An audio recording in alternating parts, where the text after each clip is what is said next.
Parts of this episode of Garden Time were recorded before COVID-19 and social distancing requirements. Oh.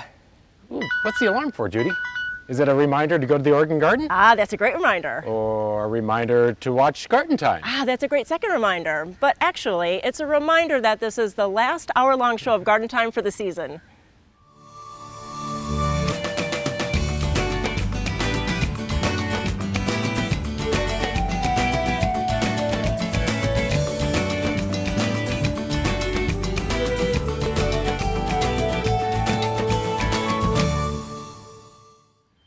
Welcome to Garden Time. And as I said before, this is the last hour-long show for Garden Time for the season, but we will be a half an hour through the end of November.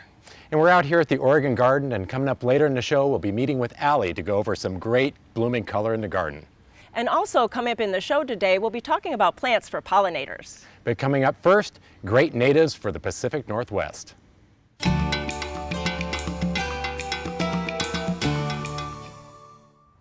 Well, we live in the beautiful Northwest, and we have so many beautiful native plants when we go hiking, but what about putting them in your garden?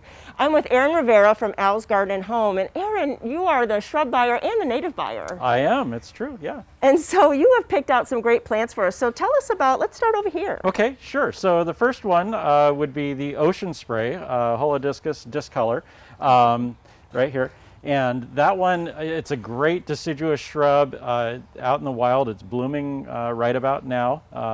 And it's beautiful white flowers, has a nice sweet scent. Really a great plant for a backdrop. Ah, and then this one is beautiful yes. too. I love that one. Yeah, Sambucus, that's the red-berried Sambucus, Sambucus racemosa.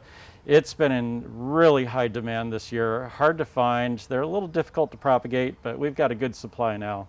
And the berries will show up later. I mean, you get flowers, but then the berries come later for the birds. Yeah, actually, out in the wild right now, the berries. As I was out on a walk this weekend, they are out and very bright and wonderful, and yeah, the birds will be happy about that. And even some flowers still. Yeah, that's one of my favorites, and it's really asked for quite a bit. That is the Philadelphus, and boy, talk about a wonderful scent. It really smells good in the yard. Another deciduous shrub, but it's tough as nails. It's a great plant. And it's mock orange. Mock orange, yes. Right. And then what is this one? So that is the Indian plum. That's Omalaria. Early in the spring, late winter, it's the first thing that really comes out. It has the most beautiful green foliage. The sun shines through it, you know, around in March or so. It's just wonderful. It has a little white flower. But boy, it's beautiful early in the spring, and it can get kind of big. It gets 10 to 12 feet tall. Ah, and then one more tall shrub. Yeah, so that is the snowberry. And talk about winter interest. These guys really perform in the winter. They'll bloom right around now, set berries, and then this winter, they will drop their foliage, and all you'll have is a show of white berries. It's really wonderful. They are cool. Oh, and I forgot one more down front. What is that shrub? So this is the Pacific myrtle, and nice evergreen shrub. It makes a great hedge, drought resistant. You know, it can get 10 to 12 feet tall, but you can also shear it if you want to. Really a great plant. Not a lot of pests on that plant. Now, Aaron, we have some that are maybe more middle to lower in the garden. Yeah, it's right. So the first one I'd like to show is going to be the evergreen huckleberry. Boy, that's a great plant. They get loaded with berries in late summer.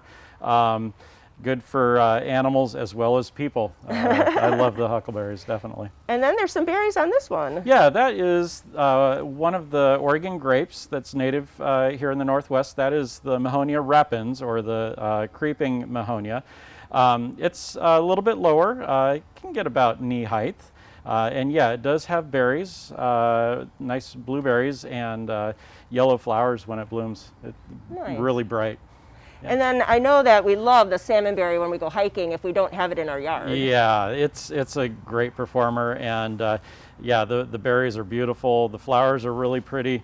And it's a nice deciduous shrub that, you can also graze from a little bit. There you go. And what's this last one? And the last one is kinnikinnick. It's a ground cover, evergreen, has nice little white to pink bell-shaped flowers. And as you can tell now, that new foliage just is a brilliant green, really a nice ground cover that's again, tough as nails. Ah, nice. So, these are all natives, and so there's a really great program that Al's is participating in this year. Yeah, it's right. So this year we're part of the Backyard Habitat Certification Program, and these plants are listed, and we have many, many more as well, but these are listed, and everybody that's in that program receives this flyer, and there's discounts. For this one here, it's $20 off, $50 purchase here at Al's Garden Center. Wonderful. Yeah. That is wonderful. Yeah, it's a great program. It'll go towards your certification because you have a certain percentage of natives in your garden. That's correct. Yeah, it's and we don't have everything that's on the list, but we do have a good grouping of plants that are on that list to get that certification. Excellent. And so you do have some more plants because these are a special kind of native plants. So explain about nativars. Right. So we call these nativars. So they are related to the native plants, some of the native plants that we've mentioned, but they aren't necessarily native here. They could be hybrids. They could be of the same genus, but from a different part of the world. So first one that I'll mention is the black lace sambucus.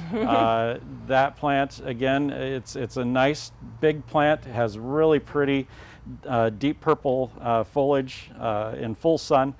It also does have a pink flower and will have berries on it, so the birds will appreciate it. And that's been around for quite a while, and it's a great performer in the yard. Nice. And what is this one that looks like a holly, but it isn't? Yeah, this is another type of Oregon grape, we'll call it. That is Charity Mahonia. Really a great performer. They can get about 10 to 12 feet tall, which really makes a great backdrop.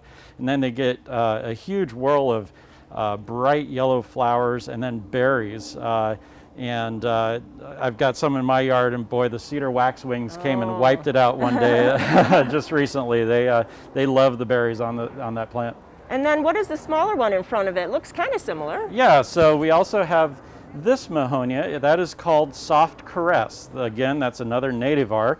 It's lower, I'd say 4 foot, give or take. It's evergreen, has really soft, fine foliage.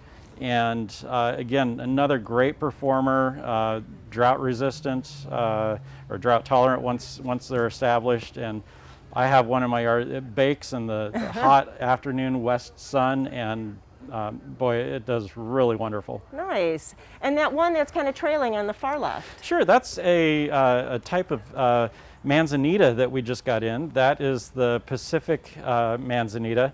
That, again, not necessarily native here, but it is from the West Coast, and it loves well-drained soil, and it's a beautiful plant to have in the yard. Evergreen, it's a great plant. So I'm hearing that these, as a group too, that they're easy care. They would love to be in our gardens, and we don't have to fuss on them a lot. It's true. They're lower maintenance. I won't say no maintenance, Right. but lower maintenance. And yeah, very easy to take care of. They're water-wise. That first year you want to make sure they stay watered, but after that they are pretty tough plants. Ah. Yeah. Well, we're at the Al's in Sherwood, and you can find all these plants, but you can find these in assortment at your other stores? Yes, we have an assortment of native and nativars at all of our locations. Ah. Well, this is just wonderful. We all love to plant new plants in our garden, and really these are plants that we know. We know them from hiking. So please go to the Garden Time website. We'll click you over to Al's, or just come out to one of the 4 Al's Garden Home. Thanks so much, Aaron. This is great. You bet, Judy. Thank you.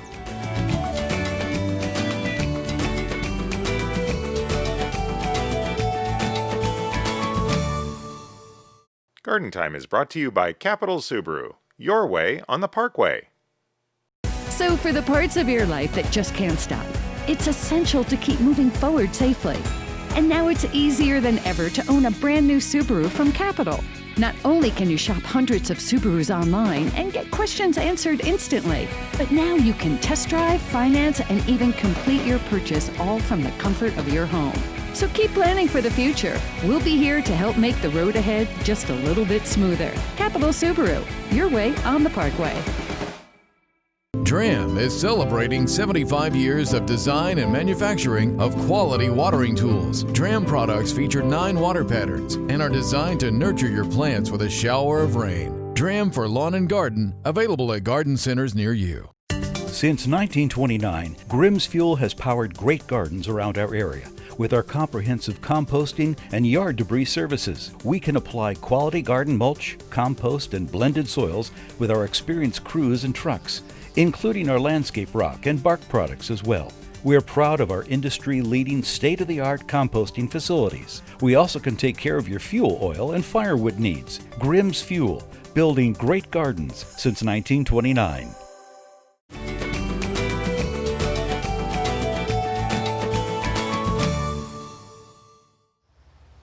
Well, I'm here with Leonard. We're down at Dancing Oaks, and Leonard, you have some amazing, unusual plants.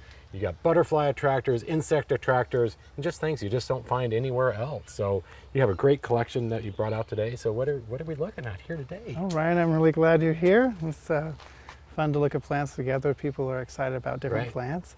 Well, over here on the right side here, we got an interesting red hot poker or Nyphophia. They're all native to South Africa. This one's a little different than what people have seen. Yeah, usually you have that real full, tight little club-like head, and this is one that's more segmented and almost looks like an agave sort of bloom. Of course, the hummingbirds are attracted to it, like I'm the sure other that, ones with too. like that big deep throat on there. It's and really cool. Even the hummingbirds and sometimes the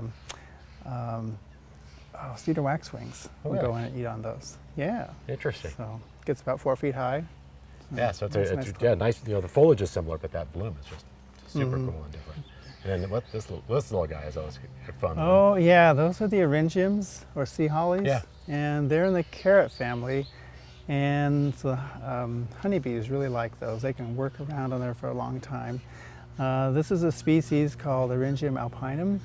So it's very hardy, good perennial, and it has a really cool flower head with these bracts around that are really spiky. And I like as it opens up even more, it gets that really metallic blue color, which is just striking in the gunmetal blue kind of. Yeah, it's a very different color for a blue in a flower. Right.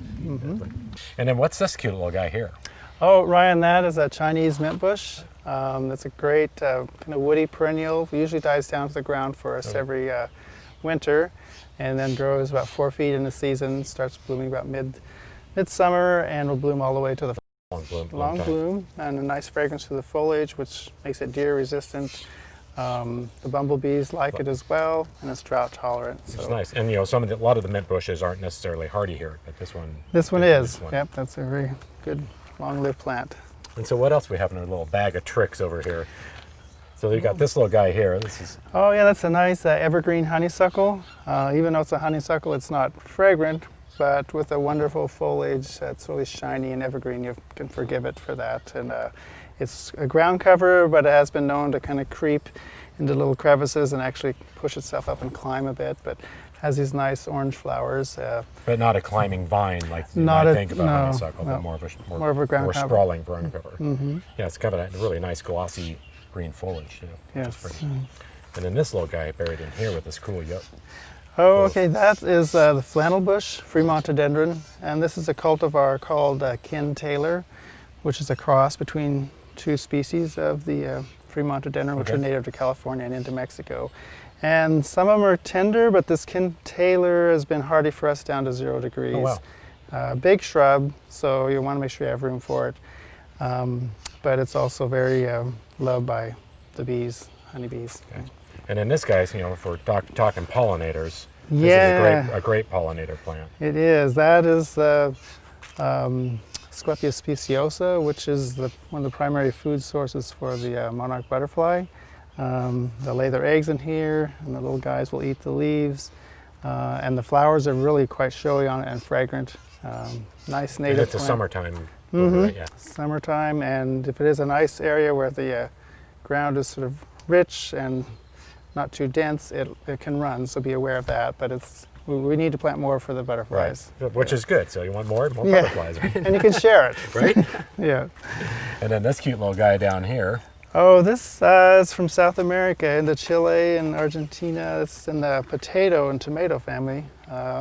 It's called Fabiana. So it's sort of like a heather in looks, or almost a conifer, but it has these interesting blooms on it, little funnel-shaped violet blooms, summer blooming, evergreen, which is nice. Right, this is cool. And then this guy with all the spotted cool leaves and this great bloom. Yeah, we love the pineapple lilies, another like the Nifophias from South Africa.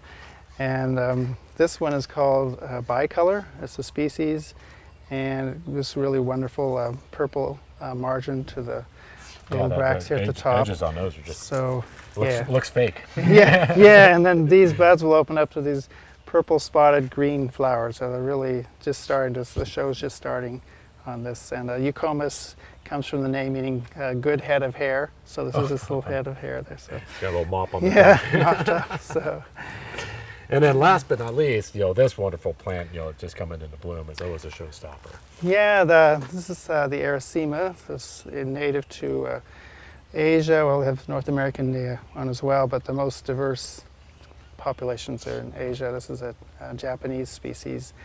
And we've tried a lot of Aricema, Jack in the Pulpit, but this one is one that has persisted the best in the garden. Okay. Some have come and gone because of winter wet. This seems to tolerate our conditions well and can get much bigger than this here in the pot. But a cool leaf. These are usually pollinated by little gnats or small flies. Some of the arms don't have a great fragrance. This one is kind of in the neutral area, Okay. so it's okay. But the bloom on it is Yeah, is quite spectacular, unusual, what right. you're after. So you have this amazing selection. You guys are open. Yeah, we're open Wednesday through Sunday, 9 to 5 during the week, and Sunday 10 to 4.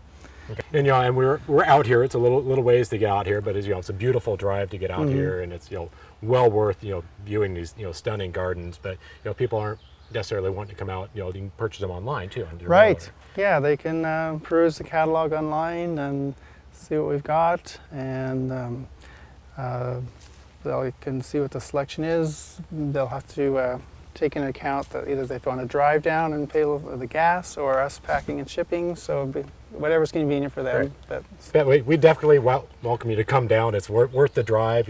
Go through and walk through the stunning gardens, and you'll definitely find things you've never seen anywhere else. So Leonard, it's a pleasure to come down and meet with you and see all these great plants, and to come out and visit the garden. So make sure you can go to your website, or you can go to gardentime.tv, and we'll click you over. So Leonard, always a pleasure. Thank you. All right, thank you very much, Ryan.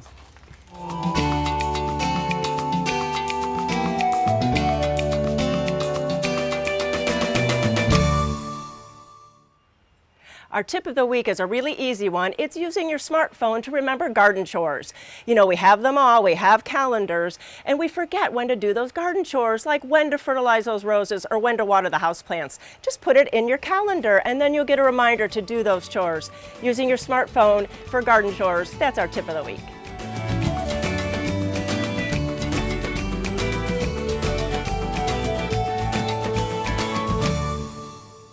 Garden Time is brought to you by Portland Nursery, a passion for plants, a nursery for plant people. Do you want to be green? Do the easy stuff first. Hi, I'm Sarah from Portland Nursery. The U.S. House Energy and Commerce Committee says for every $1 spent on a shade tree, you can save $5 on cooling, blocking the penetrating heat in the summer and allowing the warm rays through in the winter. Dollar for dollar, there's no better energy and money saver than a good, deciduous shade tree. Portland Nursery's professionals can help you make the perfect selection. Portland Nursery, a passion for plants, a nursery for plant people.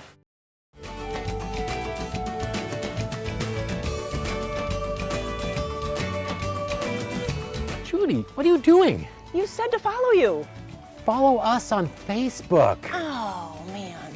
Well, we invite all of our viewers to follow the Garden Time page on Facebook. And on our Facebook page, you'll find links to stories, you'll see upcoming events, and you also might even find a funny joke or two. So don't forget, go to the gardentime.tv webpage and click the link for Facebook. Since 1982, the Wall has been making local gardens beautiful, naturally. Whether you need a new wall, concrete patio, fire pit, or driveway, the Wall's expert craftsmen can build it.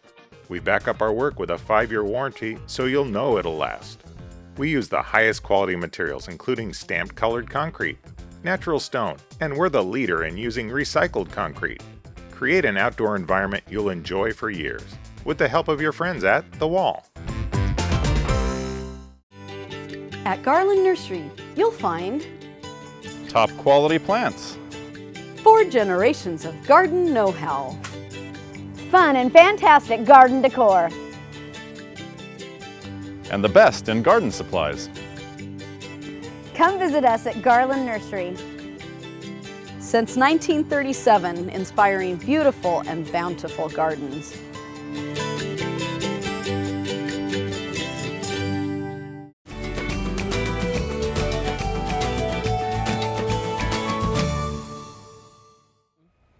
You'll notice this time of year, a lot of our perennials in our garden that have come up and bloomed, all their spent flowers. And so those spent flowers we call deadheading is what it does. It's removing those dead, old spent flowers from the plant.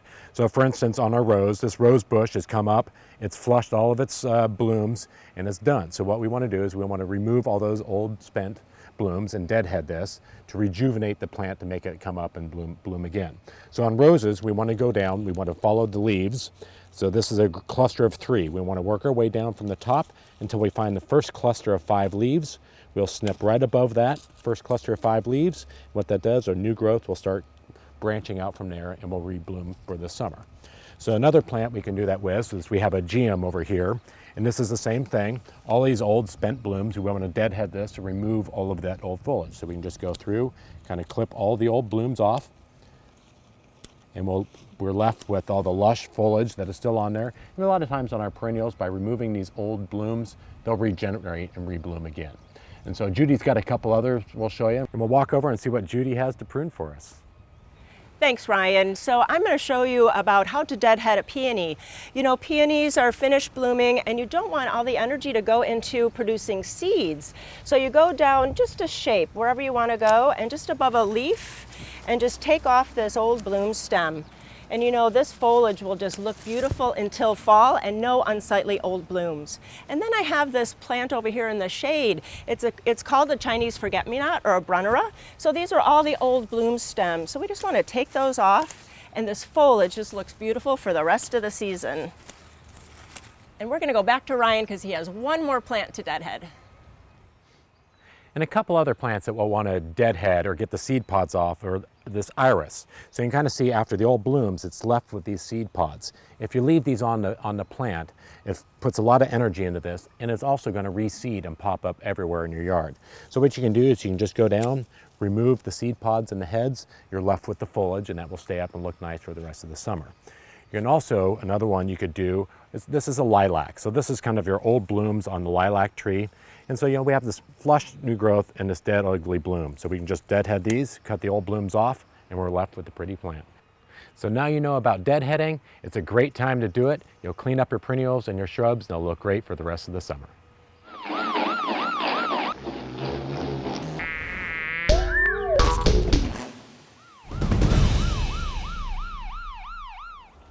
You may have noticed that your geraniums and your petunias are getting munched on. And here are 2 examples of the favorite plants for geranium budworm, geraniums and petunias. And the geranium budworm is actually the larva of a moth. And that's what was eating the flowers, and it actually takes on the color of the flower. So sometimes they're very hard to see. You may also notice it looks like dirt on the leaves, and it's actually their droppings, which is called frass. And you may also notice that on a bud, you'll find a little hole down at the bottom where it's been nibbling. And so that will prevent the flower from opening up because it's damaged that flower. So there's a great product you can use. This is from Mahony. This is called Captain Jack's Dead Bug Brew. And this is a natural product. You can tell from the brown little label up in the corner. And what this will do is you can spray it on the plant every 2 to 3 weeks. It'll prevent and kill the bugs or like the caterpillars, and it also will take care of spider mites. So this is a quick and easy tip to get rid of the geranium budworm.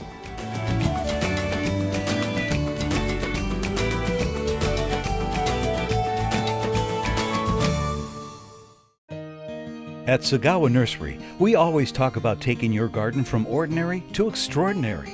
For us, that means bringing you the newest and best plants and unique garden items to you, our customer. For you, that means we'll help you transform your garden into something that's extraordinary. We also have some great gift items and even a few surprises for inside your home too. Sagawa Nursery, growing beyond the ordinary. Create a beautiful living space both inside and out with the help of Terra Casa. Outside, you'll find pottery, fountains, and decor to make your garden unforgettable. And inside, there are home furnishings and just the right accents to make your home warm, inviting, and most importantly, comfortable. Terra Casa has a huge selection of merchandise to fit any home or budget. Plus, we still have all the unique and distinctive gifts that you have come to expect from Terra Casa. Terra Casa in downtown Damascus.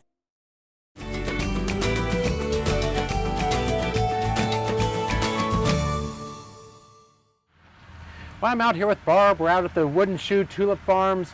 And Barb, we get a lot of people asking us about what to do with their bulbs and their tulips this time of year. You know, they've come and bloomed and now they're dormant. And it was like, what do we do with them? Do we dig them? Do we leave them in the ground? We thought we'd come ask the expert.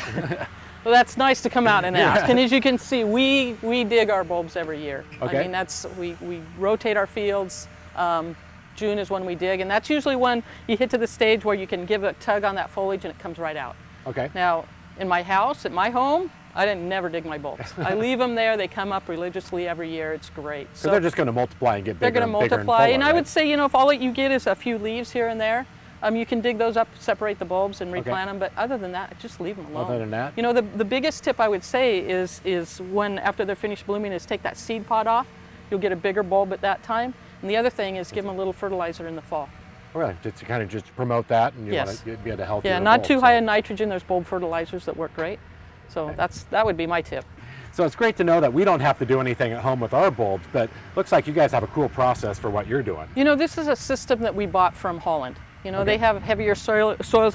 As they've had urban encroachment in Holland, they moved off some of the sandier soils into heavier soils, more like what we have here in the Willamette Valley, which is still great soil. Right. But they plant it actually in a net system. So it's all planted in netting. And so we have a 2-row planter that we we feed the nets onto a chute.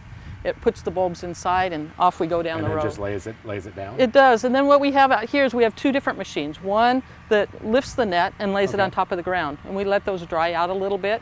And then we have another machine that picks those nets up. It splits the net open. We put it in these totes here that you see, the white totes. Right. And then we take it into our shed where we separate the bulbs, you know, clean them up, take the roots off, and then we store them on fresh air all summer long. So just the netting just makes it so much easier to pull it up, and so much faster. We're not pulling the bulbs off of the conveyor. It's all right there. So it's fun to see what you're doing with the bulbs this time of year. But there's other crops that you guys are getting ready to plant. We're a very diversified farm, and we strive to be that. You know, we've got wine grapes, so they're starting out. But the big thing we're doing today as well is planting hemp. So we have a Ferrari planter. It's called Ferrari. It's made by Ferrari. And they sit on the back and you feed it and go down the field, and we plant 5 rows at a time. But we're planting our industrial hemp today. Right, so then you're just rotating your crop. So you have the bulbs in the early spring, and then you can roll right into that. And you guys have a whole line of stuff that you do with the hemp, right? Oh, there is. We extract it on the farm here. We make everything from just the crude oil down to tea-free now is our new project, but we do toll processing, all those kinds of things. And then we also have a Red Barn Hemp, a line of products here on the farm. Very cool. So it's great to be diversified. You know, it keeps the farm working and planting year round, and keeps us busy, right? And keeps everybody employed and happy. So that's great. So it does. Appreciate that. So there you have it. So don't worry about your tulip bulbs in your yard, but if you do want more information on how to grow your tulips from Wooden Shoe, or more information on the Red Barn Hemp, make sure you go to their website, or you can go to gardentime.tv and we'll click you over. So Barb, it's a pleasure being out here with you. Well, thanks for coming out on this beautiful day. It's great.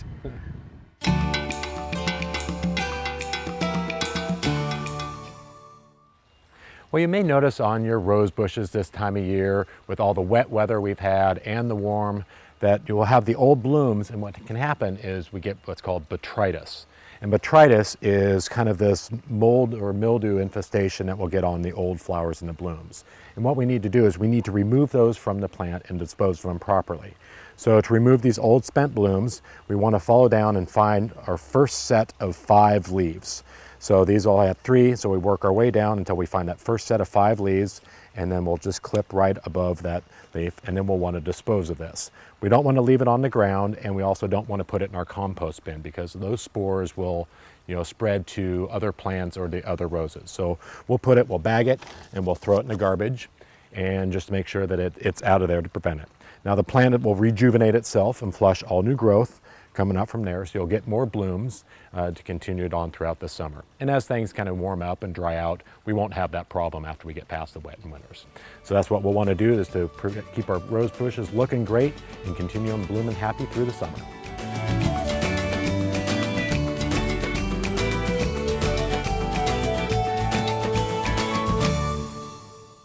Welcome to Blooming Junction, where it's easy to connect with nature. At Blooming Junction, you'll find beautiful, healthy plants, good, fresh food, and a place to regain peace and calm in your life. We have an unsurpassed collection of unique and distinctive plants and the expertise to help any gardener be successful. And we feature Blooming Advantage plants. Come check out Blooming Junction for an inspiring experience in the garden or in the kitchen. Blooming Junction, offering quality plants for beautiful gardens. For 90 years, Espoma has one guiding principle: develop the finest organic gardening products that work in harmony with nature, grow beautiful gardens, and make a greener world for the future. From our soil products to our plant foods, we have always been committed to the environment and sustainability. We use a vast array of natural and organic ingredients and package them in our 100% solar-powered plant. Look for the quality line of Espoma products at your local independent garden center. Espoma, organic from the beginning.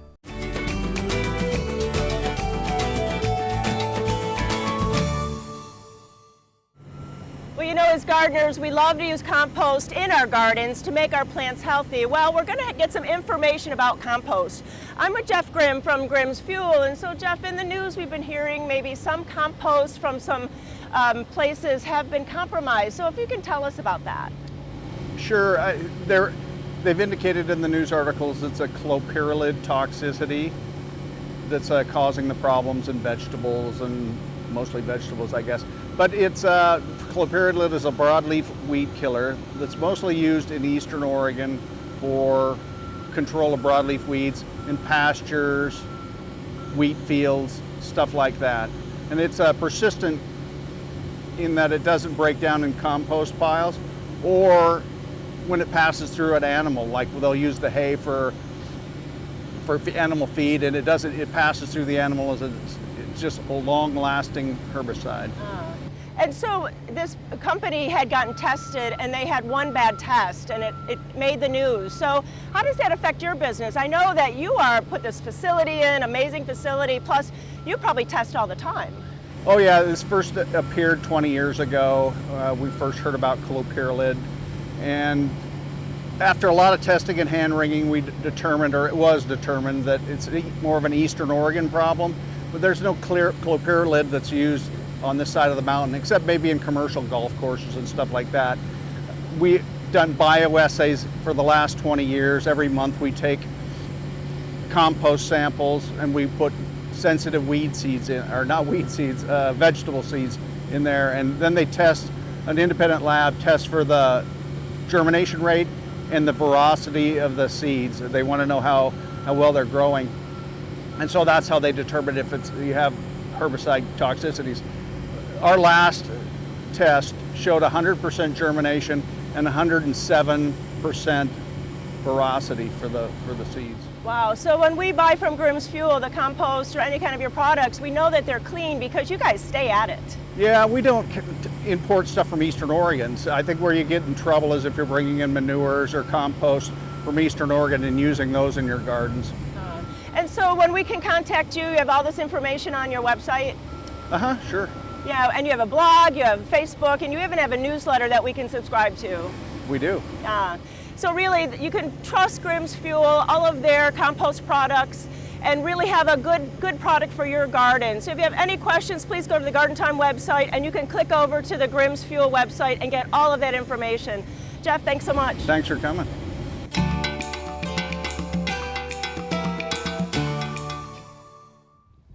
Well, I'm here with Allie. We're out at the Oregon Garden, and the gardens are open and blooming.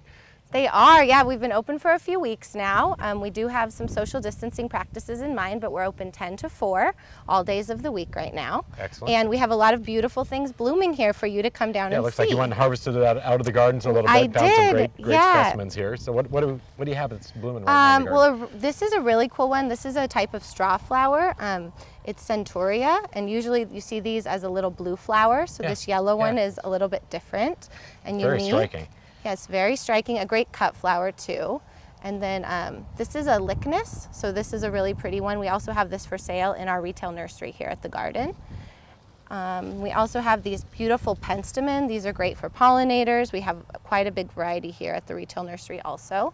And this last one is these beautiful lilies, these Asiatic lilies. And the colors are great on those. Yeah, the colors are great. We have these in all different colors. And then this last one, this is Gaillardia, which is known as blanket flower. This is a great drought-tolerant perennial, and we've got that blooming all over here too. So there's lots of things going on in the gardens right now, and they're open, and people can come out, but not necessarily everything is open at the moment, right? Correct. Yeah, we have limited restrooms. So when you get here, our front entrance restroom is open for people. We also have the water turned off right now, so please bring your own water.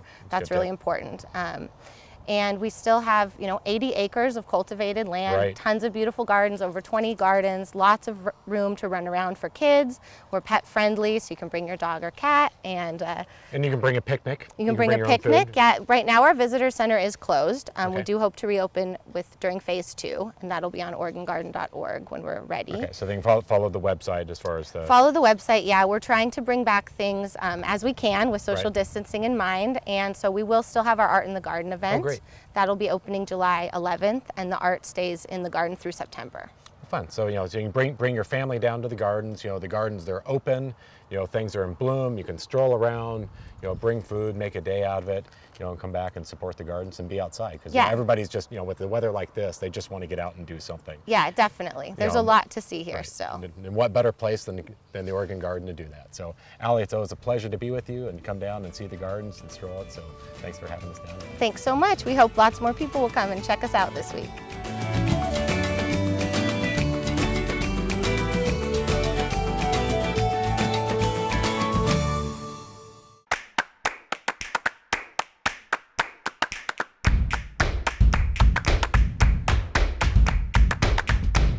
Find everything you need for summer at Al's Garden and Home. DRAM is celebrating 75 years of design and manufacturing of quality watering tools. DRAM products feature 9 water patterns and are designed to nurture your plants with a shower of rain. DRAM for lawn and garden, available at garden centers near you. Come to where the color is. Come to Egan Gardens. We've worked hard growing healthy plants for you so that your gardening is easy. Add sparkle to your garden with our perennials, container plants, and skillfully designed baskets and planters. Stop and get a mood lifter out here on the farm. We have lots of fresh air and lots of space. There's lots of blooming plants, new vegetable starts, shrubs, and berry bushes. Egan Gardens, where it's all about the plants. We're located west of I-5 at exit 263 on River Road.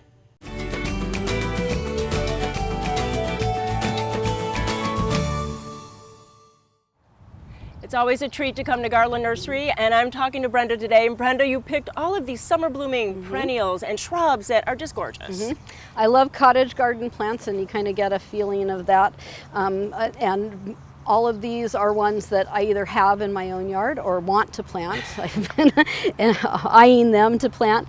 And these are all sun plants. There's nothing that's a shade tolerant one here. Most of them are either lose their leaves in the wintertime or die back in the wintertime. I'll kind of try to point out the ones that are evergreen. And they are all pretty well tough performers. A lot of them are drought tolerant once established. So nothing that's going to really take a wet situation. So much more of just average type of situation for them. And I like to start with the butterfly bush.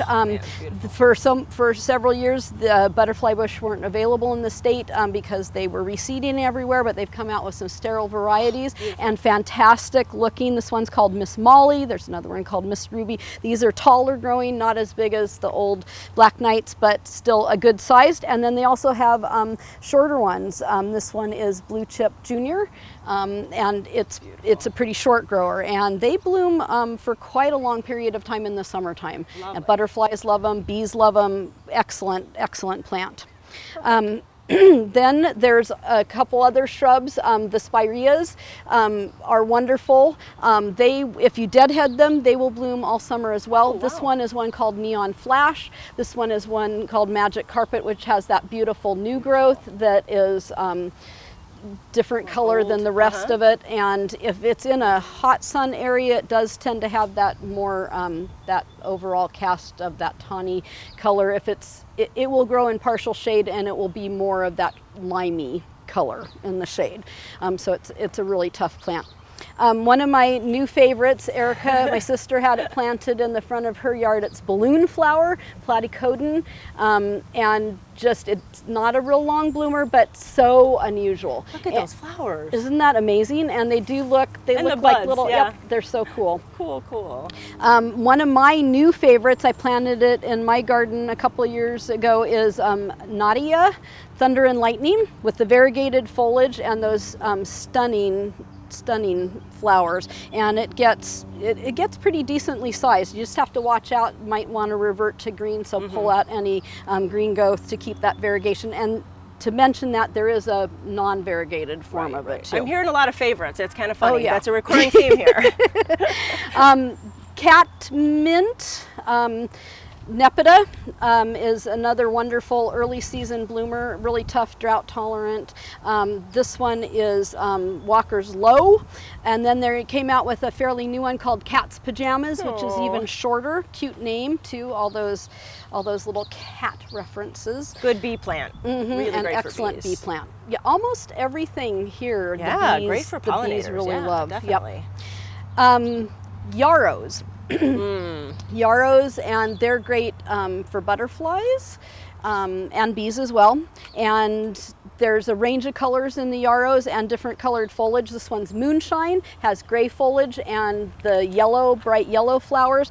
This one is called Song Siren Layla, and it's sort of a pink, which of course is my favorite. But they also come in like in a brick red and a terracotta color and all sorts of, and white too, all sorts of different colors. And you notice that this one is a green foliage versus the Moonshine that had the gray foliage. And tough plants. Okay, Agastache, which remind me of the common name of Hyssop. it. Hyssop, thank you. Is a great hummingbird plant. Hummingbirds love it. This one's Kudo's Mandarin, again, and it's fragrant too. And So it's a great really yummy, rebloomer. and it has that citrusy, if you touch the stems or the leaves, it has that citrusy fragrance to it. And the Agastaches come in several different colors as well, and just a great plant. Yeah. Okay. Everybody knows probably Crocosmia lucifer. I thought, should I pick this one? But really, there's not a whole lot that's like it. That is that brilliant orange color with the really weird, shaped flowers and the blade-like foliage, which is a nice contrast if you're working it into the landscape. So it's a corm like gladiolas and that type of thing, which the foliage looks like that a little bit. Brenda, I see some carnations, which are just gorgeous. Yes, the dianthus are one of my top 5 favorite plants of all time. They're fragrant, just delightful flowers. They kind of remind me of my mom's old perfume she had on her dresser for a while. This one is Georgia pie. Peach pie, Georgia peach pie, and this is bumbleberry pie. And if you keep deadheading them, they'll bloom all summer long, and wonderful gray foliage, real drought tolerant, very nice plant. Beautiful. Then the heathers. that are there. So there's heaths and heathers, callunas, ericas. Won't get into that whole story. But So the pretty. one that's closest to Judy is C.D. Eason. It is an erica, a summer flowering erica cinerea, and the other one is a calluna allegro. And I found the ericas for me have been a little bit tougher to get established. Once they're established, they do great. The callunas were so much easier to get established, not quite as picky about the watering and the wetness and stuff. But a great small shrub. Yep, Wonderful. and they are evergreen and they are deer resistant. Oh, too. wonderful. Two big things. Mhm. And then look at these potentias, a pink potentia. Yep. Pink Beauty, and the other one behind it is Mango Tango. You know, we used to think of those maybe as a boring shrub that got planted way too much in commercial landscapes. But look at the color range. There's no longer just yellow, and they are a really tough shrub, Very drought much. tolerant and great. And look at these blooms on this plant on the floor here. So this is an Itea, Scentlandia, which is a newer variety, and the Iteas, I think, have an amazing flower this time Look of at year. that, yeah. They're even more noted for their fall foliage, which is just sensational red, wine red color. Just a Pretty. fantastic plant. One of our longtime employees, Karen, it's one of her favorite shrubs. It's gorgeous. And then finally, Parahebe. Again, my sister planted it, and it's really an amazing plant. It's a Zone 7 plant. It looks like it should be tropical, Right. But it's not, and it's just so different, and you hardly see it. It's kind of an unusual type of plant. Very much. Yeah, really interesting flowers and foliage. Almost looks like a eucalyptus. It does, it does. Well, I'm hearing there's a competition for the family here and Yes. favorite plants, and it's like you have to come down here, meet the family. They're just the most wonderful people, and to see all the beautiful plants. They do have shade plants too, not just sun plants, and you can talk to the staff and just get some of these beauties for your summer garden. Thanks so much. Thank you.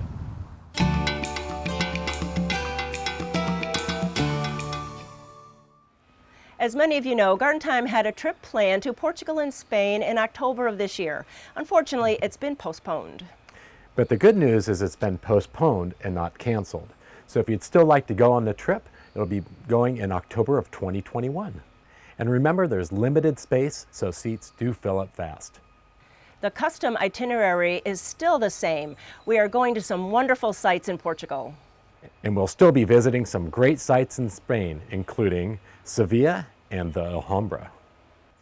So if you are interested in this wonderful trip in 2021, please go to the gardentime.tv website and click on the little airplane.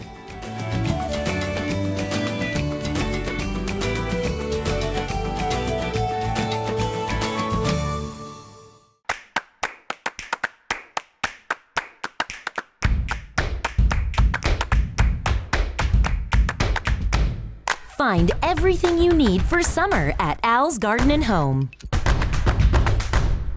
Look around your home's exterior. Those ugly orange, green, and black algae stains look terrible. Clean them the easy way with 30 Seconds Outdoor Cleaner. It's fast and works on all outdoor surfaces. With 30 seconds, it's clean when you want it clean. You can use water wisely this summer with these simple tips. Periodically, check your watering system to make sure it is working correctly. Tighten hose connections and adjust sprinklers to water plants and not the pavement. Give your lawn and garden a deep soak twice weekly instead of watering daily. Skip the fertilizer until the fall and mow your lawn less often. Taller grass holds moisture in longer between waterings. Get more water-wise gardening tips at regionalh2o.org.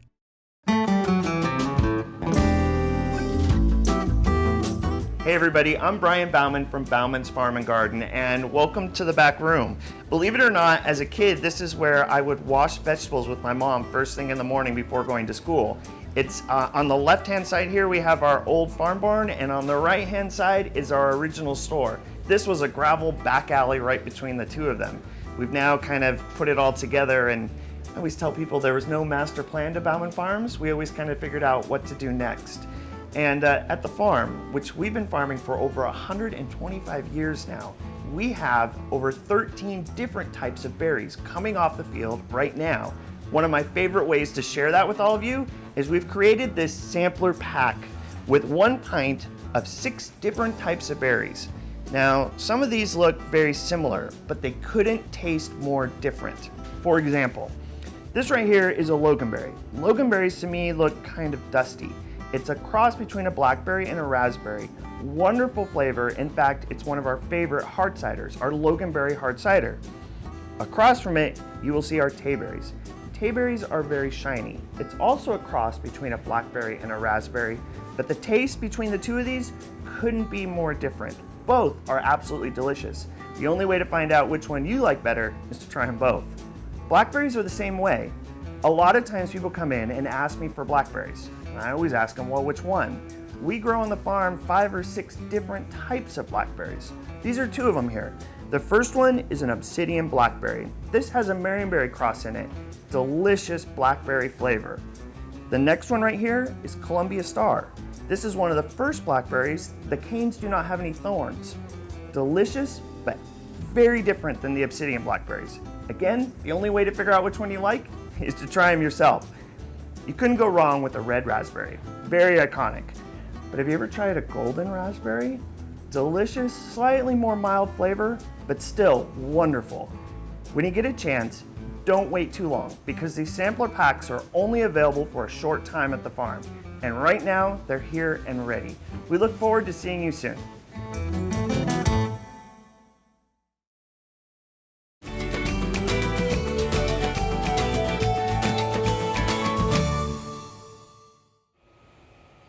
We all love to have blooming dahlias in our garden, so this is a tip of what to do to get a lot of flowers and great stems.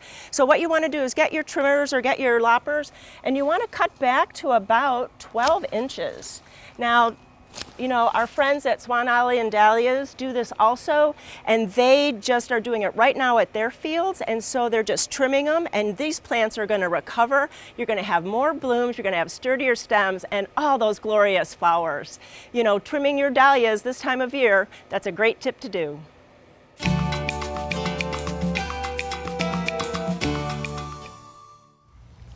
Well, I'm talking about squirrels today with Angie from the Lake Oswego Backyard Bird Shop. And you know, squirrels, we either love them or hate them, but you really cater to both kinds of people at the store. We do. So what about loving them, so feeding them and taking care of them?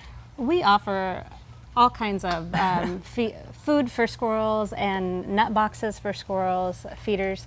This is a basic nut box with a corn holder, and the squirrel just opens that up and takes the nuts from the inside, and they eat the corn from the front as well. Jays also like the corn. You know, they are so smart, they can really figure out how to open that up and to really use it. I'm sure that it has to be filled almost every day. It does need to be filled almost every day. You can ration squirrels if you'd like to, just giving them, you know, a cup or 2 a day. But if you feed them, they show up. Yeah, that's true. So for the people, though, that they think they're such a nuisance, there's a lot of things that we could do to kind of keep them away from our feeders and away from our yards. Definitely. We have all sorts of squirrel protection for feeders. Here we're showing a post baffle, and that is for a 4x4 post, but we also have a pole baffle for a shepherd's hook. These are a really cost-effective way to prevent squirrels from climbing up the poles, and they work very well. Yeah, and it's adjustable, so that's really nice that it can do any kind of a pole like that. It is, yeah. You can put it on any size pole from about a ½ inch up to a full inch. And so it prevents them from going from the ground up. Right. They can't get around that. That's correct. Ah, neat. But I see that you have some other ones here, and it's like, because they are so crafty, I think people have gotten so ingenious about making feeders that exclude squirrels. Right. Our best squirrel-proof feeders are actually the Squirrel Busters. These ones are weighted so that when a squirrel climbs on them, they actually close down. Those are going to be the most effective for keeping squirrels out of your birdseed. And I noticed this one also has a baffle on top. It does. This is a rain cover baffle. That's a new innovation for the Squirrel Busters, just to keep rain out of the food ports and keep the food from clumping. There's also some that go on the top, though, so in case they're climbing over, they can't get down? Top baffles do provide a protection from the top to keep squirrels from climbing down to a feeder. They work good in areas where maybe you're hanging a feeder from an overhang from the eave of a house, and you can put a top baffle on. It also protects against the weather. But what about sighting? So that's really important. Like sometimes I put it too close to a tree and I notice them going down from the branches right onto the feeder. Right. A squirrel buster, to be really effective, does need to be hung about 16 inches away from a wall or from a tree. And if you don't have a situation where you can accommodate that, then using a cage feeder is really effective. The squirrel can climb on the outside of the feeder and they can try to shake it, but they get very little food out. And the small songbirds, they just go right inside the cage. And I see that you have this other one, and I have seen videos of this, and it's entertaining. This is an entertainment piece. This is the Yankee Flipper, and this one is battery operated and rechargeable. And people usually buy this feeder if they really enjoy watching the squirrels get thrown from the feeder. This is it. This is what it does. It actually spins and throws a squirrel off when they climb on. Eventually, the squirrels do stop coming to this feeder, and so we have a tip from a few customers that what they like to do is to let the feeder die down, let the battery go ahead and die, let the squirrels feed for a couple of weeks, and then recharge it, and then the entertainment begins again. Sometimes we have too much time on our hands. Right. And then what about feed? Because I've heard something you could add something to the seed to kind of keep the squirrels away. Yeah, we have a product here called Flaming Squirrel. And this is a Habanero Pepper Oil that's added to the bird seed. You can coat any kind of seed with this oil, and it is hot for the squirrels. They're mammals, and they have a full array of taste buds, and so they really feel that heat, and they'll generally leave it alone. Oh, that's funny. We also have seed that has already been treated. Okay. This is sunflower seed that's all had the shells removed, and it's been treated with the hot pepper oil. And this one is more convenient. Sure, you don't have to do it yourself. Yeah. That is so nice. And I see that you have a handout, which is really nice to take home so that you have that information at your fingertips. Sure, this is our handout on squirrel proofing an area. It provides a lot of information that you can take home. Also has some information about rats and mice and raccoons for preventing them in the garden, and how to just really keep your area clean and squirrel free. Yeah, that's really important too. You know, there is a lot of information on their website, and they have many different sites that you could visit around the Portland and Vancouver area. So go to gardentime.tv, we'll click you over to their website and you can get all those locations. Thanks Angie. Judy.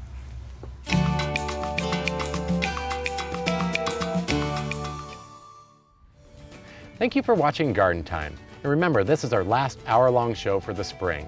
We'll have 30-minute shows for the rest of the season. And if you want to see today's show again or any other past segments, you can go to gardentime.tv. Ryan and I thank you for watching, and we'll see you next week here on Garden Time.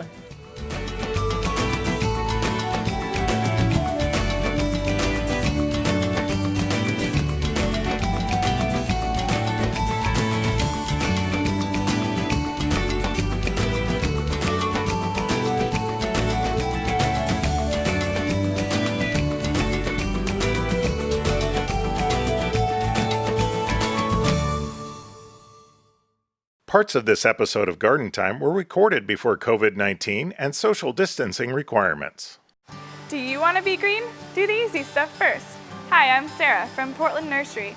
The U.S. House Energy and Commerce Committee says for every $1 spent on a shade tree, you can save $5 on cooling, blocking the penetrating heat in the summer and allowing the warm rays through in the winter. Dollar for dollar, there's no better energy and money saver than a good, deciduous shade tree. Portland Nursery's professionals can help you make the perfect selection.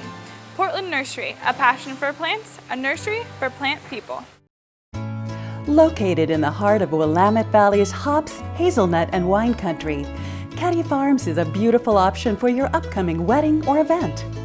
Enjoy the diverse venue the over 40-acre farm offers, with manicured gardens, a private forest and spacious meadow, chef's kitchen, and covered patios. All just 5 minutes off of I-5 in Aurora, Oregon. Caddy Farms, now booking upcoming events.